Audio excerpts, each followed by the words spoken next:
Hi friends అందరికీ welcome to my channel KBT life style vlogs. ఈరోజు కొబ్బరి ఆకుతో చేపను అదేనండి ఫిష్ ఎలా తయారు చేయాలో చేసి చూపిస్తున్నాను. దానికి నేను 2 కొబ్బరి ఆకులను అయితే తీసుకున్నాను. ఈ కొబ్బరి ఆకుకి ముందు పక్క కొబ్బరి పుల్లు ఉంటుంది కదా, అదేనండి చీపురు పుల్లు అంటాం కదా, అదైతే పక్కకు తీసేయాలి.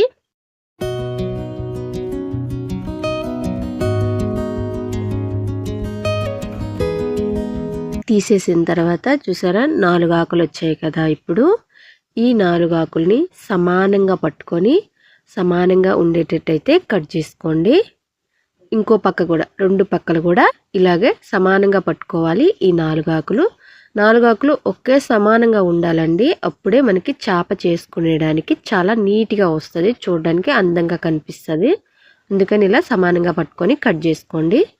చూసారా 4 ఆకులను అయితే నేను కట్ చేసేసుకున్నాను సమానంగా. ఇప్పుడు ఈ కట్ చేసుకున్న ఆకుల్ని మధ్యలో మడత వచ్చే విధంగా 2 చివర్లు సమానంగా పట్టుకొని మడత పెట్టుకోండి. చూపిస్తున్నాను చూడండి ఎలా మడత పెట్టుకోవాలో. ఇలానే 4 ఆకులు కూడా మడత పెట్టేసుకోవాలి.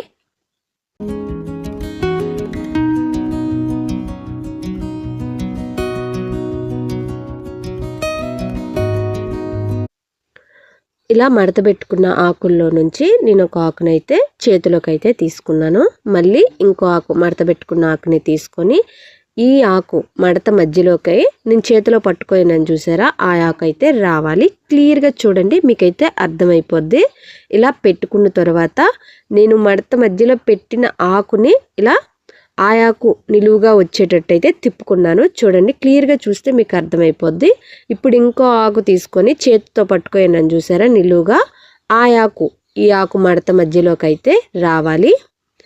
మళ్ళీ ఇలా మడత మధ్యలో పెట్టుకున్నాను కదా, ఆ ఆకుని మళ్ళీ ఇలా నిలువుగా వచ్చే విధంగా అయితే తిప్పుకున్నాను. ఇలా తిప్పేసుకొని మనం పెట్టుకోవాలండి. ఇక్కడే కొద్దిగా కన్ఫ్యూజ్ అవుతారు. దాని తర్వాత ఇంకో ఆకును కూడా తీసుకొని ఇలా మడత మధ్యలో అయితే పెట్టేసుకొని ఇప్పుడు ఈ లాస్ట్లో ఈ ఆకు పెట్టుకున్న తర్వాత ఈ చివర్లు నేను చూపించిన విధంగా ఇలా మడత మధ్యలో అయితే దోపేసుకుంటే ఆకులు మరి జారిపోకుండా లాగి పెట్టేసుకున్నాం అనుకోండి, జారిపోకుండా అలా గట్టిగా ఉంటాయి. చూడండి చూస్తేనే మీకు అర్థమైపోద్ది. చూసారా ఇలా అన్నమాట.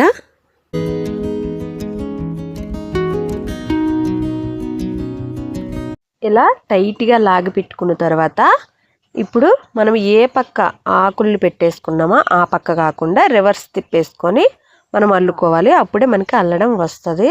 ఇప్పుడు ఒక ఆకు ఇంకో ఆకుకి ఆపోజిట్గా వచ్చే విధంగా అయితే ఇలా నేను చూపించిన విధంగా మడత పెట్టుకోండి. క్లియర్గా చూడండి, నేను చెప్పే కాడికి మీకు చూస్తేనే అర్థమవుద్ది. నేను చూపించి మరీ చెప్తున్నాను. చూసారా ఇలా మడత పెట్టుకున్న తర్వాత లాస్ట్ ఆకు, ఈ ఆకులు అన్ని మడత పెట్టుకున్న ఆకులు పైకి రాకుండా ఇలా నేను చూపించే విధంగా లాస్ట్లో ఇలా మధ్యలో ఇలా సందులో అయితే దోపేసుకుంటే అయిపోద్ది, అంతేని. చూసారా ఇలా మడత పెట్టుకోవాలి. ఇలా మడత పెట్టడం అయిపోయిన తర్వాత మళ్ళీ రివర్స్ తిప్పుకోండి.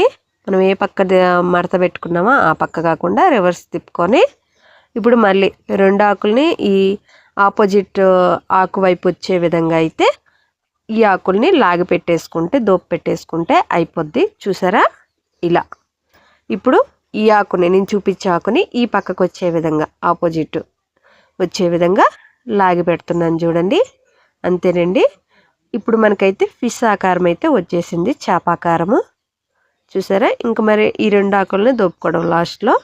ఇప్పుడు ఈ కిందకు వచ్చిన 4 ఆకులు కూడా మనము కిందకి షేపులు వచ్చే విధంగా కట్ చేసుకోవాలి, అంతేను. కట్ చేసుకునేటప్పుడు కొద్దిగా నీట్గా కట్ చేయండి, అప్పుడు చేప చూడడానికి బాగుంటుంది. 4 పక్కలు కూడా ఇలానే కట్ చేసుకోవాలి. ఇక్కడ మీరు జాగ్రత్తగా చూడండి, అర్థమైపోద్ది.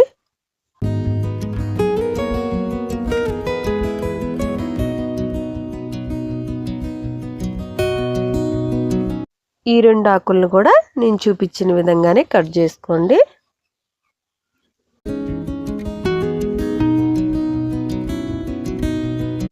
చూసారా ఎంత నీట్గా వచ్చిందో. ఇప్పుడు చేపకి కన్ను చేయడము ఈ కన్ను చేయడానికి నేను చిన్న చీపురు పుల్లను అయితే తీసుకున్నాను. ఈ తీసుకున్న చీపురు పుల్ల కొద్దిగా సన్నంగా ఉండేటట్టు అయితే నీట్గా చేసుకొని చిన్న ముక్క చాలు, కన్నే కదా చిన్న ముక్క తీసుకోండి. కొద్దిగా సన్నంగా ఉండేటట్టు అయితే చీపురు పుల్ల ఉండేటట్టు అయితే చూసుకోండి. దాని తర్వాత దేంతో అయినా సరే చిన్న రంధ్రం అయ్యేటట్టు అయితే హోల్ చేసుకోండి. ఈ రంధ్రం చీపురు పుల్లతో అవ్వదు కాబట్టి చీపురు పుల్ల మళ్ళీ ఇరిగిపోద్దని నేను వేరే దాంతో చేశాను. ఇలా ఈ రంధ్రంలోకి ఈ చీపురు పుల్లని ఇలా నేను చూపించిన విధంగా పెట్టేసి ఎక్స్ట్రా ఉన్నది కట్ చేసేసుకోండి. అంతేనే. చూసారా ఎంత నీట్గా వచ్చిందో. మీకు ఈ ఫిష్ చేయడం ఎలా అనిపించిందో ప్లీజ్ కామెంట్ చేయండి. మీకు నచ్చుంటే మాత్రము ఖచ్చితంగా లైక్ చేయండి. సబ్స్క్రైబ్ చేసుకొని బెల్ ఐకాన్ అయితే ఖచ్చితంగా ఆన్లో ఉంచుకోండి. అప్పుడే నేను పెట్టిన ప్రతి ఒక్క వీడియో కూడా మీకు నోటిఫికేషన్లో వస్తుంది. అంతేనండి. థ్యాంక్ యూ అండి. Bye bye.